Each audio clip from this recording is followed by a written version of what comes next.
దేశ రాజధాని ఢిల్లీ పగ్గాలు చేతబట్టాలని ఏ రాజకీయ పార్టీ అయినా కోరుకుంటుంది. అలాంటి ఢిల్లీ శాసనసభ ఎన్నికలు ఫిబ్రవరి 5న జరగనున్నాయి.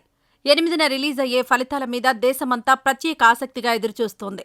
దీర్ఘకాలం పాటు బీజేపీ పట్టులో ఉండి తర్వాత కాంగ్రెస్ హ్యాట్రిక్ కొట్టిన ఢిల్లీ 2013 నుండి ఆమ్ ఆద్మీ పార్టీ కంచుకోటగా మారింది. 3 ప్రధాన పార్టీలు పోటీ చేస్తున్నా నిజానికి ఆప్, బీజేపీల మధ్య గెలుపు పోరు సాగనుంది. ఈసారి ఎలక్షన్స్ లో అందరి కన్ను ఎవరు గెలుస్తారు అనే దానిమీదే కాకుండా కాంగ్రెస్ ప్రభావం ఎంత అనే దానిపై కూడా నిలుచుంది. ఎందుకంటే ఆప్ పార్టీకి మద్దతుగా ఉంటూ వస్తున్న కాంగ్రెస్ ఈసారి ఒంటరిగా ఎన్నికల బరిలో దిగుతోంది.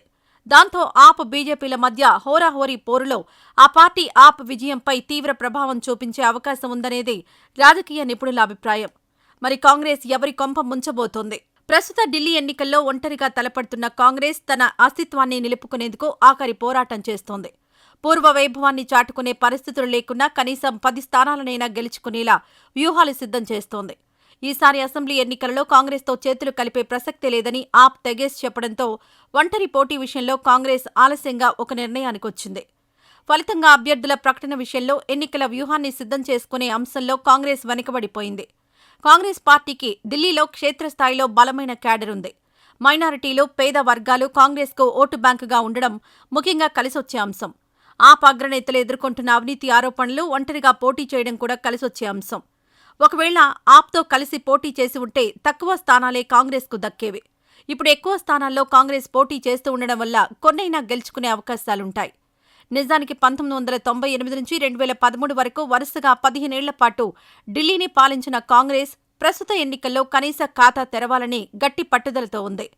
బీజేపీ, ఆప్ల మధ్య ప్రధాన పోటీ జరగడంతో కాంగ్రెస్ ని జనాలు అసలు లెక్కలోకి కూడా తీసుకోవడం లేదు.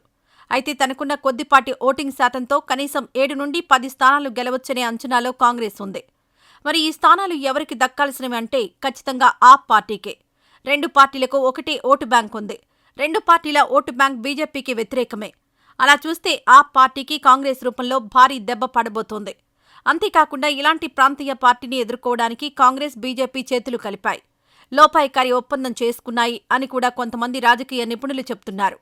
ఆ పార్టీ మీద, కేజ్రీవాల్ మీద వస్తున్న అవినీతి ఆరోపణలు ఆ పార్టీకి కాస్త ఎదురుదెబ్బే అయినా ఓడిపోయేంత అయితే కాదు. సో ఆప్ని ఓడించాలంటే కాంగ్రెస్ ని బలపరచాలి. కాంగ్రెస్ ఎంత బలంగా ఉంటే ఆప్ గెలుపు అవకాశాలు అంత సన్నగిల్లుతాయి. దాంతో బీజేపీ కాంగ్రెస్ పార్టీకి లోపాయికారిగా సహాయం చేస్తుంది అని ఢిల్లీ వర్గాలు చెబుతున్నాయి. అటు కాంగ్రెస్కు తమ అస్తిత్వం ముఖ్యం కాబట్టి బీజేపీతో కలిసింది అని కూడా వారు చెబుతున్నారు. ఇలా ఒక పార్టీని ఓడించడానికి 2 ప్రధాన జాతీయ పార్టీలు కలవడం రాజకీయ వర్గాలను విస్మయపరుస్తోంది.